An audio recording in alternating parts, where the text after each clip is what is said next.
Minha Biblioteca Lev Vygotsky Novidades. O significado histórico da crise na psicologia. Uma investigação metodológica. Lev Vygotsky. 5. Da generalização à explicação. Traçamos uma tendência distinta para a explicação, que já tomou forma na luta entre as disciplinas pela supremacia, no desenvolvimento de descobertas particulares em princípios gerais. Mas, ao fazê-lo, já avançamos para a segunda fase de desenvolvimento de uma ciência geral que mencionamos acima. Na primeira fase, que é determinada pela tendência à generalização, a ciência geral é, no fundo, quantitativamente diferente das especiais. Na segunda fase, a fase em que predomina a tendência à explicação, a estrutura interna da ciência geral já é qualitativamente distinta das disciplinas especiais. Nem todas as ciências, como veremos, passam por ambas as fases em seu desenvolvimento. A maioria conhece apenas uma ciência geral em sua primeira fase. A razão para isto ficará clara assim que declararmos cuidadosamente a diferença qualitativa da segunda fase. Vimos que o princípio explicativo nos leva além dos limites de uma dada ciência e deve interpretar toda a área unificada do conhecimento como uma categoria especial ou estádio de estar em meio a várias outras categorias. Isto é, em jogo são altamente generalizadas, definitivas, princípios essencialmente filosóficos. Neste sentido, a ciência geral é a filosofia das disciplinas especiais. Nesse sentido, Binswanger 1922, p. 3 diz que uma ciência geral como, por exemplo, a biologia geral elabora os fundamentos e problemas de toda uma área do ser. Curiosamente, o primeiro livro que lançou as bases da biologia geral foi chamado de A Filosofia da Zoologia, Lamarck. Quanto mais uma investigação geral penetra, continua Binswanger, quanto maior a área que cobre, mais abstrata e mais distante da realidade diretamente percebida se tornará o assunto de tal investigação. Em vez de viver plantas, animais, pessoas, o assunto da ciência torna-se as manifestações da vida e, finalmente, a própria vida, assim como na física, a força e a matéria substituíram os corpos e suas mudanças. Mais cedo ou mais tarde, para cada ciência, chega o momento em que ela deve aceitar a si mesma como um todo, refletir sobre seus métodos e desviar a atenção dos fatos e fenômenos para os conceitos que utiliza. Mas, a partir deste momento, a ciência geral é distinta da especial, não porque seja mais abrangente, mas porque está organizada de maneira qualitativamente diferente. Não mais estuda os mesmos objetos que a ciência especial. Em vez disso, investiga os conceitos dessa ciência. Torna-se um estudo crítico no sentido em que Kant usou essa expressão. Não sendo mais uma investigação biológica ou física, a investigação crítica preocupa-se com os conceitos de biologia ou física. Consequentemente, a psicologia geral é definida por Binswanger como uma reflexão crítica sobre os conceitos básicos da psicologia, em suma, como uma crítica da psicologia. É um ramo da metodologia geral, isto é, essa argumentação, baseada em premissas lógicas formais, é apenas parcialmente verdadeira. É correto que a ciência geral seja uma teoria das fundações últimas, dos princípios e problemas gerais de uma determinada área do conhecimento, e que consequentemente seu assunto, métodos de investigação, critérios e tarefas sejam diferentes daqueles das disciplinas especiais. Mas é incorreto vê-lo como meramente uma parte da lógica, como meramente uma disciplina lógica, como se a biologia geral não fosse mais uma disciplina biológica, mas sim lógica, como se a psicologia geral deixasse de ser psicologia, mas se tornasse lógica. É incorreto vê-lo como meramente crítica no sentido kantiano, pressupor que ele apenas estuda conceitos. É em primeiro lugar incorreto historicamente. Está incorreto historicamente, isto é, não corresponde ao estado real das coisas em qualquer ciência. Não existe uma única ciência geral na forma descrita por Binswanger. Nem mesmo a biologia geral, na forma em que realmente existe, a biologia cujas bases foram estabelecidas pelas obras de Lamarck e Darwin, a biologia que até agora é o cânone do conhecimento genuíno da matéria viva, é, naturalmente, parte da lógica, mas uma ciência natural, embora do mais superior nível. Claro, não se trata de objetos vivos e concretos, como plantas e animais, mas de abstrações como organismos, evolução de espécies, seleção natural e vida, mas, em última análise, estuda, por meio dessas abstrações, a mesma realidade, como zoologia e botânica. Seria tanto um erro dizer que ele estuda conceitos e não a realidade refletida nesses conceitos, como diria de um engenheiro que está estudando um projeto de uma máquina que ele está estudando um projeto e não uma máquina, ou de um anatomista estudando um atlas que ele estuda um desenho e não o esqueleto humano, pois os conceitos também não são mais que plantas, instantâneos, esquemas de realidade e estudando-os, estudamos modelos de realidade, assim como estudamos um país ou cidade estrangeira no plano ou no mapa geográfico. Pois os conceitos também não são mais que plantas, instantâneos, esquemas de realidade e estudando-os, estudamos modelos de realidade, assim como estudamos um país ou cidade estrangeira no plano ou no mapa geográfico. Pois os conceitos também não são mais que plantas, instantâneos, esquemas de realidade e estudando-os, estudamos modelos de realidade, assim como estudamos um país ou cidade estrangeira no plano ou no mapa geográfico. Quando se trata de ciências tão bem desenvolvidas como física e química, Binsoanger 1922, pag. 4 é obrigado a admitir que um amplo campo de investigações se desenvolveu entre os polos críticos e empíricos e que esta área é chamada de física teórica ou geral, química, etc.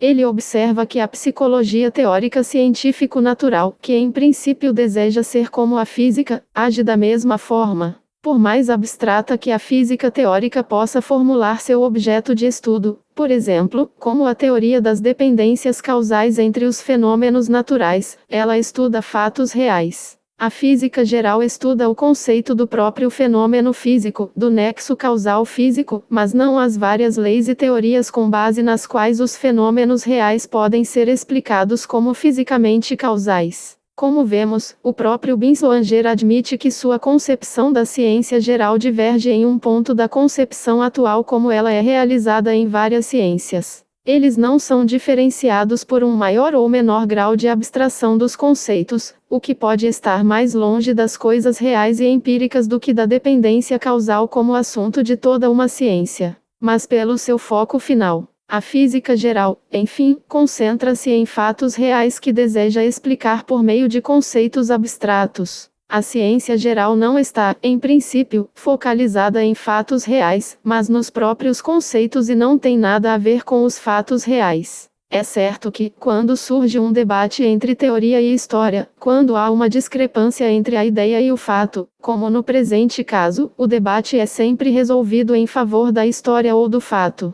O argumento dos fatos nem sempre pode ser apropriado na área de pesquisa fundamental. Então, para a reprovação de que as ideias e fatos não correspondem, estamos plenamente justificados em responder tanto quanto pior pelos fatos. No presente caso, tanto pior para as ciências quando se encontram em uma fase de desenvolvimento em que ainda não atingiram o estágio de uma ciência geral. Quando uma ciência geral nesse sentido ainda não existe, não se segue que ela nunca existirá, que não deveria existir, que não podemos e não devemos estabelecer suas bases. Devemos, portanto, examinar a essência. É importante fazer 2 pontos. Todo conceito científico natural, por maior que seja o grau de abstração do fato empírico, contém sempre um coágulo, um sedimento da realidade concreta, real e cientificamente conhecida, embora em uma solução muito fraca, ou seja, para todo conceito final, mesmo ao mais abstrato corresponde a algum aspecto da realidade que o conceito representa de forma abstrata e isolada. Mesmo conceitos puramente fictícios, não científicos naturais, mas matemáticos, em última análise, contêm algum eco, alguma reflexão das relações reais entre as coisas e os processos reais, embora não se desenvolvam a partir do conhecimento empírico, mas puramente a priori, através do caminho dedutivo, operações lógicas especulativas. Como Engels demonstrou, até mesmo um conceito abstrato como a série de números, ou mesmo uma ficção tão óbvia quanto zero, ou seja, a ideia da ausência de qualquer magnitude é repleta de propriedades qualitativas, isto é, no final elas correspondem de forma muito remota e dissolvida a relações reais e reais. A realidade existe até nas abstrações imaginárias da matemática. 16 não é apenas a adição de 16 unidades, é também o quadrado de 4 e o biquadrado de 2. Apenas números pares podem ser divididos por 2. Para a divisão por 3 temos a regra da soma das figuras. Para set há uma lei especial. 0 destrói qualquer outro número pelo qual é multiplicado. Quando é feito divisor ou dividendo em relação a algum outro número, este número no primeiro caso se tornará infinitamente grande, no segundo caso infinitamente pequeno. Engels, 1925-1978, pp. 522-524. Sobre ambos os conceitos de matemática pode-se dizer o que Engels, nas palavras de Hegel, diz sobre o zero. A inexistência de algo é uma não existência específica e bid. P. 525, ou seja, no final é uma real inexistência. Mas talvez essas qualidades, propriedades, a especificidade de conceitos como tais, não tenham qualquer relação com a realidade. Engels e bid. P. 530 rejeita claramente a visão de que, na matemática, estamos lidando com criações e imaginações puramente livres da mente humana, às quais nada no mundo objetivo corresponde. Apenas o oposto é o caso. Encontramos os protótipos de cada uma dessas quantidades imaginárias na natureza. A molécula possui exatamente as mesmas propriedades em relação à sua massa correspondente do que o diferencial matemático em relação à sua variável. A natureza opera com esses diferenciais, as moléculas, exatamente da mesma maneira e de acordo com as mesmas leis que a matemática com seus diferenciais abstratos e bid. P. 531. Na matemática, esquecemos todas essas analogias e é por isso que suas abstrações se transformam em algo enigmático. Nós sempre podemos encontrar as relações reais das quais a relação matemática foi tomada, e até os análogos naturais da maneira matemática de fazer essas relações se manifestarem e bid. P. 534. Os protótipos do infinito matemático e outros conceitos estão no mundo real. O infinito matemático é tomado, ainda que inconscientemente, da realidade, e é por isso que só pode ser explicado com base na realidade, e não com base em si mesmo, a abstração matemática, e bid. P. 534. Se isto é verdade com respeito ao mais alto possível, isto é, abstração matemática, então se curva muito mais óbvio que é para as abstrações das ciências naturais reais. Eles devem, é claro, ser explicados somente com base na realidade da qual o sistema e não com base em si mesmos, a abstração. 2. O segundo ponto que precisamos fazer para apresentar uma análise fundamental do problema da ciência geral é o oposto do primeiro. Enquanto o primeiro afirmou que a mais alta abstração científica contém um elemento da realidade, o segundo é o teorema oposto. Mesmo o fato científico natural mais imediato, empírico, cru e singular já contém uma primeira abstração. O real e o fato científico são distintos na medida em que o fato científico é um fato real incluído em um determinado sistema de conhecimento, isto é, uma abstração de várias características da soma inesgotável de características do fato natural. O material da ciência não é cru, mas logicamente elaborado, material natural que foi selecionado de acordo com certa característica. Corpo físico, movimento, matéria, tudo isso é abstração. O próprio fato de nomear um fato por uma palavra significa enquadrar esse fato em um conceito, para destacar um de seus aspectos. É um ato para compreender esse fato, incluindo-o em uma categoria de fenômenos que foram estudados empiricamente antes. Cada palavra já é uma teoria, como os linguistas notaram há algum tempo e como Potebnia 1913-1993 brilhantemente demonstrou. Tudo descrito como um fato já é uma teoria. Estas são as palavras de Goethe, a que Münsterberg se refere, argumentando a necessidade de uma metodologia.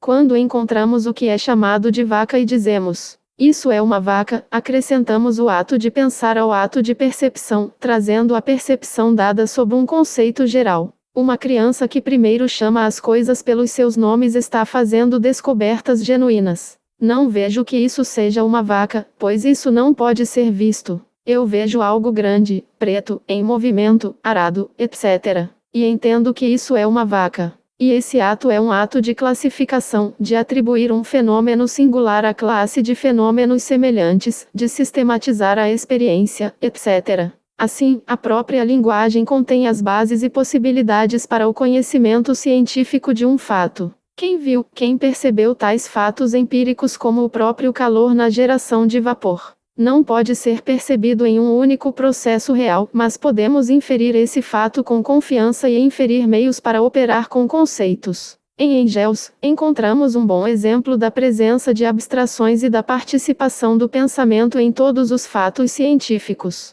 As formigas têm outros olhos do que nós. Eles veem raios químicos que são invisíveis para nós. Isto é um fato. Como foi estabelecido? Como podemos saber que formigas veem coisas que são invisíveis para nós? Naturalmente, isso se baseia nas percepções de nossos olhos, mas, além disso, temos não apenas os outros sentidos, mas também a atividade de nosso pensamento. Assim, estabelecer um fato científico já é uma questão de pensar, isto é, de conceitos. Para ter certeza, nunca saberemos como esses feixes químicos parecem para as formigas. Quem deplora isso está além da ajuda em Engels, 1925-1978, p. 507. Este é o melhor exemplo da não coincidência do real e do fato científico. Aqui esta não coincidência é apresentada de uma maneira especialmente vívida, mas existe até certo ponto em cada fato. Nós nunca vimos esses raios químicos e não percebemos as sensações das formigas, isto é, que as formigas veem certos raios químicos não é um fato real da experiência imediata para nós, mas para a experiência coletiva da humanidade é um fato científico. Mas o que dizer, então, sobre o fato de que a Terra gira em torno do Sol? Pois aqui, no pensamento do homem, o fato real, para se tornar um fato científico, teve que se transformar em seu oposto, embora a rotação da Terra ao redor do Sol fosse estabelecida pelas observações das rotações do Sol ao redor da Terra. Até agora estamos equipados com tudo o que precisamos para resolver este problema e podemos ir direto para o objetivo. Se na raiz de todo conceito científico reside um fato e, vice-versa, na base de todo fato científico está um conceito, daí resulta inevitavelmente que a diferença entre as ciências gerais e empíricas em relação ao objeto de investigação é puramente quantitativa e não fundamental. É uma diferença de grau e não uma diferença da natureza do fenômeno. As ciências gerais não lidam com objetos reais, mas com abstrações. Eles não estudam plantas e animais, mas a vida. Seu assunto é conceitos científicos. Mas a vida também faz parte da realidade e esses conceitos têm seus protótipos na realidade. As ciências especiais têm os fatos reais da realidade como seu assunto. Eles não estudam a vida como tal, mas classes e grupos reais de plantas e animais. Mas tanto a planta como o animal, e até mesmo a bétula e o tigre, e até mesmo a bétula e este tigre já são conceitos. E os fatos científicos também, mesmo os mais primitivos, já são conceitos. Fato e conceito formam o assunto de todas as disciplinas, mas em um grau diferente, em proporções diferentes. Consequentemente, a física geral não deixa de ser uma disciplina física e não se torna parte da lógica porque lida com os conceitos físicos mais abstratos. Em última análise, até mesmo estes servem para conhecer alguma parte da realidade, e até mesmo essa bétula e esse tigre já são conceitos. E os fatos científicos também, mesmo os mais primitivos, já são conceitos. Fato e conceito formam o assunto de todas as disciplinas, mas em um grau diferente, em proporções diferentes. Consequentemente, a física geral não deixa de ser uma disciplina física e não se torna parte da lógica porque lida com os conceitos físicos mais abstratos. Em última análise, até mesmo estes servem para conhecer alguma parte da realidade, e até mesmo essa bétula e esse tigre já são conceitos. E os fatos científicos também, mesmo os mais primitivos, já são conceitos. Fato e conceito formam o assunto de todas as disciplinas, mas em um grau diferente, em proporções diferentes. Consequentemente, a física geral não deixa de ser uma disciplina física e não se torna parte da lógica porque lida com os conceitos físicos mais abstratos. Em última análise, até mesmo estes servem para conhecer alguma parte da realidade. A física geral não deixa de ser uma disciplina física e não se torna parte da lógica porque lida com os conceitos físicos mais abstratos. Em última análise, até mesmo estes servem para conhecer alguma parte da realidade. A física geral não deixa de ser uma disciplina física e não se torna parte da lógica porque lida com os conceitos físicos mais abstratos. Em última análise, até mesmo estes servem para conhecer alguma parte da realidade. Mas talvez a natureza dos objetos das disciplinas geral e especial seja realmente a mesma. Talvez eles diferem apenas na proporção de conceito e fato, e a diferença fundamental que nos permite contar um como lógica e o outro como mentiras da física na direção, o objetivo, o ponto de vista de ambas as investigações, por assim dizer, no papel diferente desempenhado pelos mesmos elementos em ambos os casos. Poderíamos, talvez, colocar assim. Tanto o conceito quanto o fato participam do desenvolvimento do assunto de qualquer ciência, mas em um caso, o caso da ciência empírica, nós utilizamos conceitos para adquirir conhecimento sobre fatos, e no segundo, geral ciência, utilizamos fatos para adquirir conhecimento sobre conceitos. No primeiro caso, os conceitos não são o objeto, o objetivo do conhecimento, mas suas ferramentas, meios, dispositivos auxiliares. O objetivo, o assunto do conhecimento são os fatos.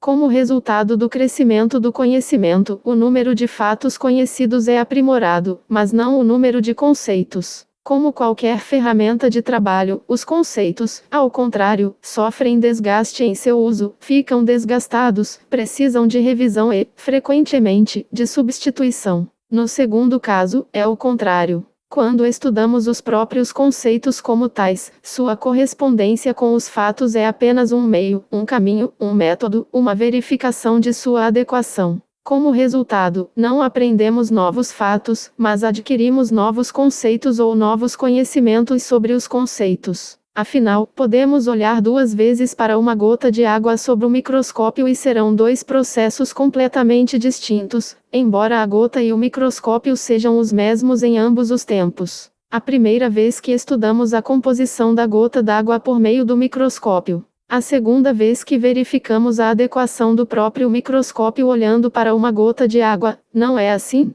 Como resultado, não aprendemos novos fatos, mas adquirimos novos conceitos ou novos conhecimentos sobre os conceitos. Afinal, podemos olhar duas vezes para uma gota de água sob o microscópio e serão dois processos completamente distintos, embora a gota e o microscópio sejam os mesmos em ambos os tempos. A primeira vez que estudamos a composição da gota d'água por meio do microscópio. A segunda vez que verificamos a adequação do próprio microscópio olhando para uma gota de água, não é assim? Mas toda a dificuldade do problema é exatamente que não é assim. É verdade que, em uma ciência especial, utilizamos conceitos como ferramentas para adquirir conhecimento de fatos. Mas usar ferramentas significa, ao mesmo tempo, testá-las, estudá-las e dominá-las, jogar fora aquelas que são impróprias, aperfeiçoá-las, criar novas. Já no primeiro estágio do processamento científico do material empírico, o uso de um conceito é uma crítica do conceito pelos fatos, a comparação de conceitos, sua modificação.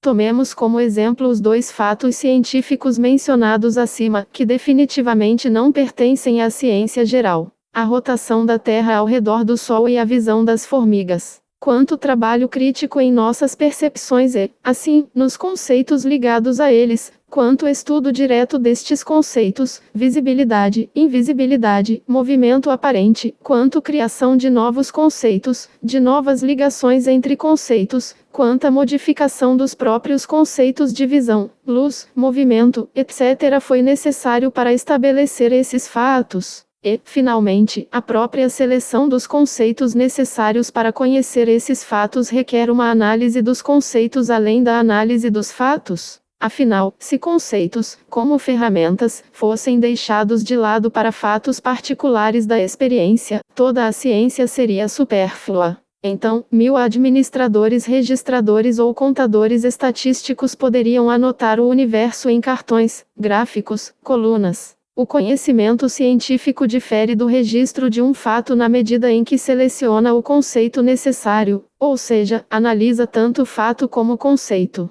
Qualquer palavra é uma teoria. Para nomear um objeto é aplicar um conceito a ele. Evidentemente, por meio da palavra, desejamos compreender o objeto. Mas cada nome, cada aplicação da palavra, esse embrião da ciência, é uma crítica da palavra, uma indefinição de sua forma, uma extensão de seu significado. Os linguistas demonstraram com clareza como as palavras mudam de serem usadas. Afinal de contas, a linguagem nunca seria renovada, as palavras não morreriam, nasceriam ou se tornariam obsoletas. Finalmente, cada descoberta na ciência, cada passo à frente na ciência empírica é sempre, ao mesmo tempo, um ato de criticar o conceito. Pavlov descobriu o fato de reflexos condicionais. Mas ele não criou um novo conceito? Ao mesmo tempo, nós realmente chamamos um movimento treinado e bem instruído de um reflexo antes? E não pode ser de outro modo. Se a ciência apenas descobrisse fatos sem ampliar as fronteiras de seus conceitos, não descobriria nada de novo. Não faria progresso em encontrar mais e mais novos espécimes dos mesmos conceitos. Cada pequeno fato novo já é uma extensão do conceito. Cada relação recém-descoberta entre dois fatos requer imediatamente uma crítica dos dois conceitos correspondentes e o estabelecimento de uma nova relação entre eles. O reflexo condicional é uma descoberta de um fato novo por meio de um conceito antigo. Aprendemos que a salivação mental se desenvolve diretamente a partir do reflexo, mais corretamente, que é o mesmo reflexo, mas operando sob outras condições. Mas, ao mesmo tempo, é uma descoberta de um novo conceito por meio de um fato antigo. Por meio do fato de que a salivação ocorre à vista da comida, que é bem conhecida de todos nós, adquirimos um conceito completamente novo, do reflexo, nossa ideia dele mudou diametralmente. Enquanto antes, o reflexo era sinônimo de um fato imutável, inconsciente e premente, hoje em dia toda a mente é reduzida a reflexos, o reflexo se tornou um mecanismo mais flexível, etc. Como isso teria sido possível se Pavlov tivesse estudado apenas o fato da salivação e não o conceito do reflexo? Isto é essencialmente a mesma coisa expressa de duas maneiras, pois em cada descoberta científica o conhecimento do fato é na mesma medida o conhecimento do conceito. A investigação científica dos fatos difere do registro na medida em que é o acúmulo de conceitos, a circulação de conceitos e fatos com um retorno conceitual. Finalmente, as ciências especiais criam todos os conceitos que a ciência geral estuda. Pois as ciências naturais não nascem da lógica, não é a lógica que fornece conceitos prontos. Podemos realmente supor que a criação de conceitos cada vez mais abstratos procede completamente inconscientemente? Como podem teorias, leis, hipóteses conflitantes existir sem a crítica dos conceitos? Como podemos criar uma teoria ou avançar uma hipótese, isto é, algo que transcende as fronteiras dos fatos, sem trabalhar nos conceitos? Mas talvez o estudo de conceitos nas ciências especiais prossiga de passagem, acidentalmente, à medida que os fatos estão sendo estudados, enquanto a ciência geral estuda apenas conceitos. Isso não seria correto também. Vimos que os conceitos abstratos com os quais a ciência geral opera possuem um núcleo de realidade. Surge a questão sobre o que a ciência faz com esse núcleo. Ele é ignorado, esquecido, coberto pelo reduto inacessível de abstrações como a matemática pura. Alguém que nunca está no processo de investigação, nem depois dele, recorre a esse núcleo, como se não existisse. Basta examinar o método de investigação na ciência geral e seu resultado final para ver que isso não é verdade. Os conceitos são realmente estudados por dedução pura, encontrando relações lógicas entre conceitos, e não por nova indução, por nova análise, o estabelecimento de novas relações, em uma palavra, pelo trabalho sobre o conteúdo real desses conceitos. Afinal, não desenvolvemos nossas ideias a partir de premissas específicas, como na matemática, mas procedemos por indução, generalizamos enormes grupos de fatos, comparamos, analisamos e criamos novas abstrações. É assim que a biologia geral e a física geral prosseguem. E nenhuma única ciência geral pode proceder de outra maneira, já que a fórmula lógica A e B foi substituída por uma definição, isto é, pelo real A e B. Por massa, movimento, corpo e organismo. E o resultado de uma investigação em uma ciência geral não são novas formas de interrelações de conceitos, como na lógica, mas fatos novos. Aprendemos sobre evolução, hereditariedade, inércia. Como aprendemos isso? Como alcançamos o conceito de evolução? Nós comparamos tais fatos como os dados de anatomia comparativa e fisiologia, botânica e zoologia, embriologia e fotozootecnia, etc. Ou seja, procedemos à medida que prosseguimos com os fatos individuais em uma ciência especial. E com base em um novo estudo dos fatos elaborados pelas várias ciências, estabelecemos novos fatos, ou seja, no processo de investigação e em seu resultado, estamos constantemente operando com fatos. Assim, a diferença entre a ciência geral e a especial no que diz respeito ao seu objetivo, orientação e elaboração de conceitos e fatos, parece novamente ser apenas quantitativa. É uma diferença de grau de um e do mesmo fenômeno e não da natureza de duas ciências. Não é absoluto nem fundamental. Finalmente, vamos prosseguir para uma definição positiva da ciência geral. Pode parecer que, se a diferença entre a ciência geral e especial quanto ao assunto, método e objetivo do estudo for meramente relativa e não absoluta, quantitativa e não fundamental, perderemos qualquer base para distingui-las teoricamente. Pode parecer que não há ciência geral alguma, distinta das ciências especiais. Mas isso não é verdade, claro. Quantidade se transforma em qualidade aqui e fornece a base para uma ciência qualitativamente distinta. No entanto, este último não é arrancado da família de ciências dada e transferido para a lógica. O fato de que na raiz de todo conceito científico reside um fato não significa que o fato esteja representado em todo conceito científico da mesma maneira. No conceito matemático do infinito, a realidade é representada de uma maneira completamente diferente da forma como é representada no conceito do reflexo condicional. Nos conceitos de uma ordem superior com os quais a ciência geral está lidando, a realidade é representada de outra maneira do que nos conceitos de uma ciência empírica. E o modo, o caráter e a forma em que a realidade é representada nas várias ciências determinam, em todos os casos, a estrutura de cada disciplina. Mas essa diferença no modo de representar a realidade, isto é, na estrutura dos conceitos, também não deve ser entendida como algo absoluto.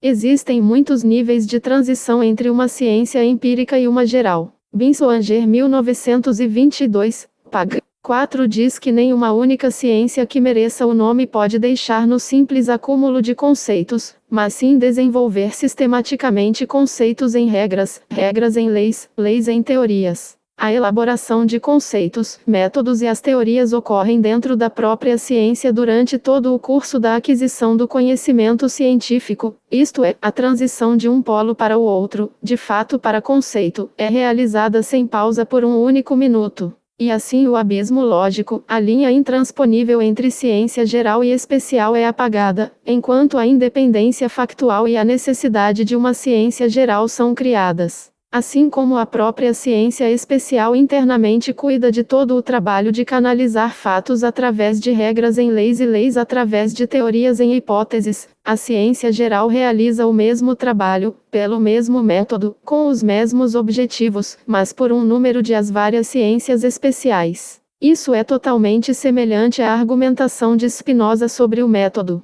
Uma teoria do método é, naturalmente, a produção de meios de produção, para fazer uma comparação com o campo da indústria. Mas, na indústria, a produção de meios de produção não é uma produção especial e primordial, mas faz parte do processo geral de produção e depende dos mesmos métodos e ferramentas de produção de todas as outras produções. Spinoza 1677-1955, pp. 11-12 argumenta que devemos primeiro tomar cuidado para não nos comprometermos com uma busca que remonte ao infinito, isto é, para descobrir o melhor método para encontrar a verdade. Não há necessidade de outro método para descobrir tal método, nem de um terceiro método para descobrir o segundo e assim por diante até o infinito. Por tais procedimentos, nunca devemos chegar ao conhecimento da verdade ou, de fato, a qualquer conhecimento. A questão está em pé de igualdade com a fabricação de ferramentas materiais, que podem ser discutidas de maneira semelhante.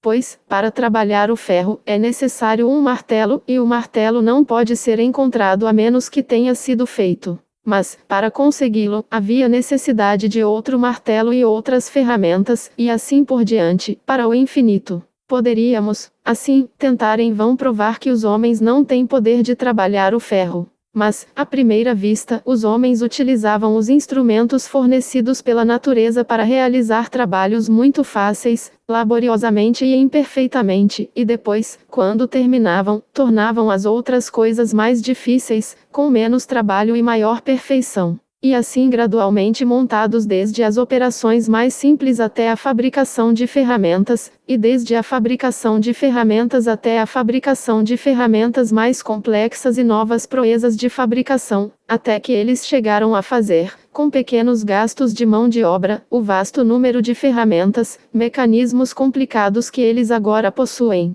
Assim, da mesma maneira, o intelecto, por sua força nativa, cria para si instrumentos intelectuais, por meio dos quais adquire força para realizar outras operações intelectuais, e dessas operações obtém novamente instrumentos novos. A corrente metodológica a que pertence Binsoanger também admite que a produção de ferramentas e a do trabalho criativo não são, em princípio, dois processos separados na ciência, mas dois lados do mesmo processo que andam de mãos dadas. Seguindo Rickert, ele define cada ciência como o processamento Bearbeitung do material, e, portanto, para ele, dois problemas surgem em toda ciência, um em relação ao material e outro em seu processamento.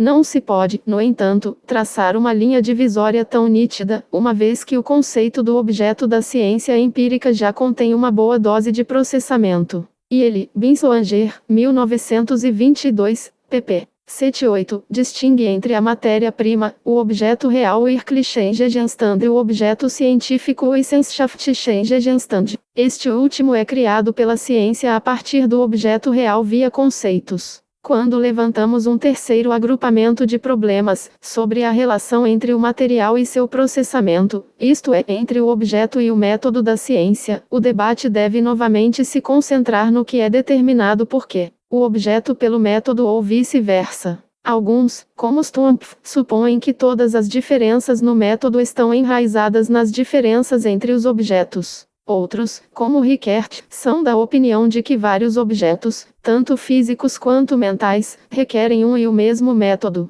Mas, como vemos, também não encontramos motivos para uma demarcação do general da ciência especial. Tudo isso apenas indica que não podemos dar uma definição absoluta do conceito de ciência geral e que ela só pode ser definida em relação à ciência especial. A partir deste último, distingue-se não pelo seu objeto, nem pelo método, objetivo ou resultado da investigação, mas, para um número de ciências especiais que estudam reinos relacionados da realidade de um único ponto de vista, ela realiza o mesmo trabalho e pelo mesmo método e com o mesmo objetivo que cada uma dessas ciências realiza para seu próprio material. Vimos que nenhuma ciência se limita ao simples acúmulo de material, mas sim que ele sujeita esse material a um processamento diverso e prolongado, que agrupa e generaliza o material, cria uma teoria e hipóteses que ajudam a obter uma perspectiva mais ampla da realidade do que aquela que se segue dos vários fatos descoordenados. A ciência geral continua o trabalho das ciências especiais. Quando o material é levado ao mais alto grau de generalização possível nessa ciência, uma generalização adicional só é possível além dos limites da ciência dada e comparada com o material de várias ciências adjacentes. Isso é o que a ciência geral faz.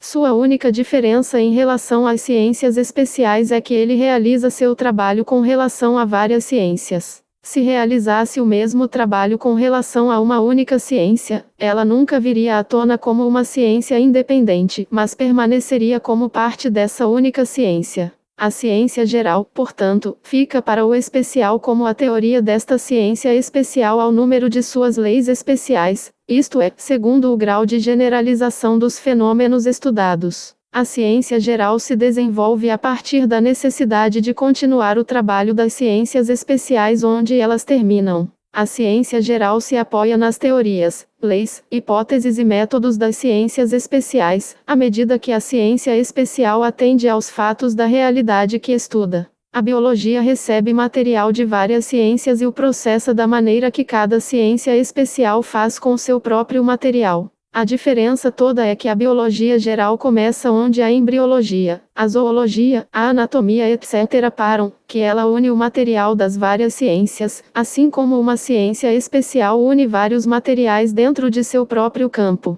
Este ponto de vista pode explicar totalmente tanto a estrutura lógica da ciência geral quanto o papel histórico e factual da ciência geral. Se aceitarmos a opinião oposta de que a ciência geral é parte da lógica, torna-se completamente inexplicável porque são as ciências altamente desenvolvidas, que já conseguiram criar e elaborar métodos muito refinados, conceitos básicos e teorias, que produzem uma ciência geral. Parece que novas disciplinas iniciantes estão mais necessitadas de emprestar conceitos e métodos de outra ciência. Em segundo lugar, porque somente um grupo de disciplinas adjacentes leva a uma ciência geral e não a cada ciência por si só, porque a botânica, a zoologia e a antropologia levam à biologia. Não poderíamos criar uma lógica de zoologia e apenas botânica, como a lógica da álgebra. E, de fato, essas disciplinas separadas podem existir e existem, mas isso não as torna ciências gerais, assim como a metodologia da botânica não se torna biologia.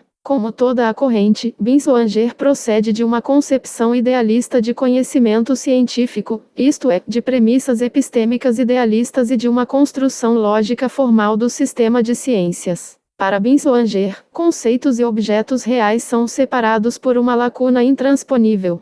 O conhecimento tem suas próprias leis, sua própria natureza, sua a priori, que projeta para a realidade que é conhecida. É por isso que para Binswanger estes a priori, essas leis, esse conhecimento, podem ser estudadas separadamente, isoladamente do que é conhecido por elas. Para ele, uma crítica da razão científica na biologia, psicologia e física é possível, assim como a crítica da razão pura era possível para Kant. Binswanger está preparado para admitir que o método do conhecimento determina a realidade, assim como na razão de Kant ditou as leis da natureza. Em outro sistema filosófico, tal concepção seria impensável, isto é, quando rejeitamos essas premissas lógicas epistemológicas e formais, toda a concepção da ciência geral cai imediatamente. Tão logo aceitemos o ponto de vista realista, objetivo, isto é, materialístico na epistemologia e no ponto de vista dialético na lógica e na teoria do conhecimento científico, tal teoria se torna impossível.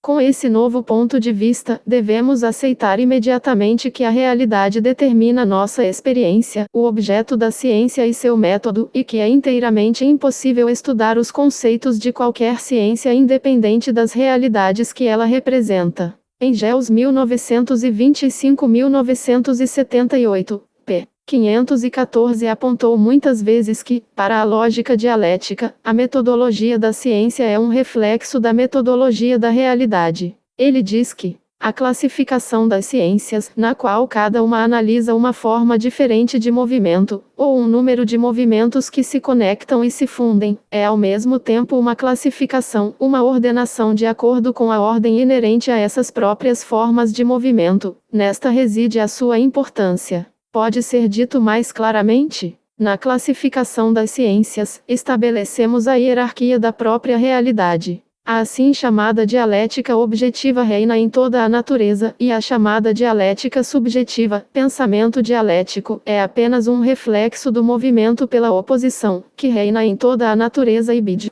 p. 481. Aqui, a demanda para levar em conta a dialética objetiva no estudo da dialética subjetiva, isto é, o pensamento dialético em algumas ciências, é claramente expressa. É claro que isso não significa que fechamos nossos olhos para as condições subjetivas desse pensamento. O mesmo Engels que estabeleceu uma correspondência entre ser e pensar em matemática diz que todas as leis do número são dependentes e determinadas pelo sistema que é usado. No sistema binário e ternário, 2x2 não 4, mas 100 ou 11 e bid. p. 523. Estendendo isso, poderíamos dizer que as suposições subjetivas que decorrem do conhecimento sempre influenciarão o modo de expressar as leis da natureza e a relação entre os diferentes conceitos. Devemos levá-los em conta, mas sempre como reflexo da dialética objetiva. Devemos, portanto, contrastar a crítica epistemológica e a lógica formal como os fundamentos de uma ciência geral com uma dialética que é concebida como a ciência das leis mais gerais de todo o movimento. Isso implica que suas leis devem ser válidas tanto para o movimento na natureza e na história humana quanto para o movimento no pensamento e bid. p. 530. Isso significa que a dialética da psicologia, isso é o que agora podemos chamar de psicologia geral em oposição à definição de Binswanger de uma crítica da psicologia, é a ciência das formas mais gerais de movimento, na forma de comportamento e conhecimento de psicologia. Esse movimento, isto é, a dialética da psicologia é ao mesmo tempo a dialética do homem enquanto objeto da psicologia, assim como a dialética das ciências naturais é ao mesmo tempo a dialética da natureza. Engels nem mesmo considera a classificação puramente lógica dos julgamentos em Hegel baseada apenas no pensamento, mas nas leis da natureza. Isso ele considera uma característica distintiva da lógica dialética. O que em Hegel parece um desenvolvimento do juízo como uma categoria de pensamento como tal, agora parece ser um desenvolvimento de nosso conhecimento da natureza do movimento baseado em fundamentos empíricos. E isso prova que as leis do pensamento e as leis da natureza correspondem necessariamente umas com as outras assim que são conhecidas e bid. P. 493. A chave para a psicologia geral como parte da dialética está nas seguintes palavras. Essa correspondência entre pensar e estar na ciência é, ao mesmo tempo, objeto, critério mais elevado e até método, isto é, princípio geral da psicologia geral. Continua. Início da página. Inclusão. 0505-2020.